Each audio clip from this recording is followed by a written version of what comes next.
RS के अभ्यर्थियों के लिए खुशी की बात है कि आरएस 2026 का अब सिलेबस अपडेट हो गया है और जल्दी ही नई वैकेंसी देखने को भी मिलेगी।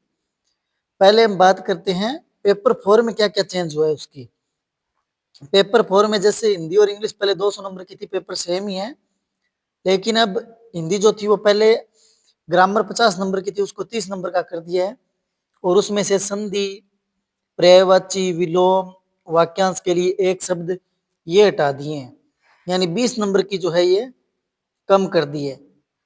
इसमें विद्यार्थियों के लिए थोड़ा बेनिफिट इसमें हो सकता है कि जो शब्द शुद्धि, वाक्य शुद्धि है, इनके वाक्य ज्यादा देखने को मिलेंगे।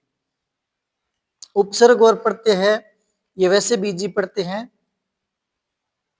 और पारिभाषिक शब्दावली के जैसे पहले भी 2 से 3 प्रश्न आ जाते थे, हो सकता है कि वेटेज के हिसाब से ज्यादा भी आ जाए, लेकिन इतने प्रश्न तो देखने को ही मिलेंगे। हालांकि इसका फायदा ये हुआ है कि अब एग्जाम थोड़ा ऑब्जेक्टिव से सब्जेक्टिव की तरफ जाएगा, क्योंकि पहले जैसी बात नहीं रहेगी कि पहले सिर्फ 50 नंबर की ग्रामर ही देती थी, फिर बच्चों के लिए और जो चीज थी वो पढ़ने के लिए टाइम ही नहीं मिलता था, ग्रामर बहुत ज्यादा हो जाती थी, जैसे संधि हो गई, पर्यायवाची हो गए, विलोम जो रटना बहुत ज्यादा टफ हो जाता था। हालांकि वाक्यांश के लिए एक शब्द जो था वो थोड़े इजी थे। अब भाग ब की बात करेंगे।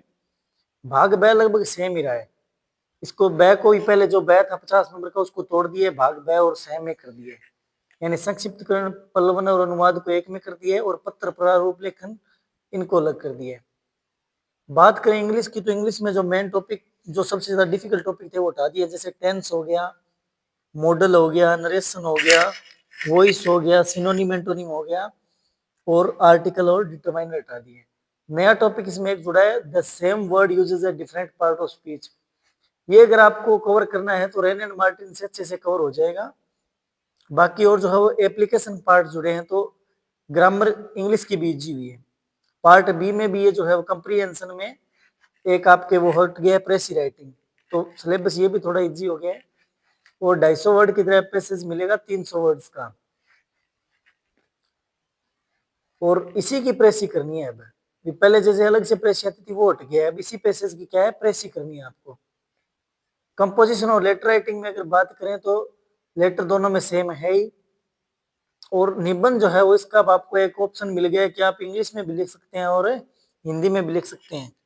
यानी पहले जो बर्डन था कि निबंध जो है वो इंग्लिश का अलग था, हिंदी का अलग था, वो अब थोड़ा आपके लिए इजी हो जाएगा, क्योंकि 40 अंक का अब सिर्फ निबंध ही आएगा।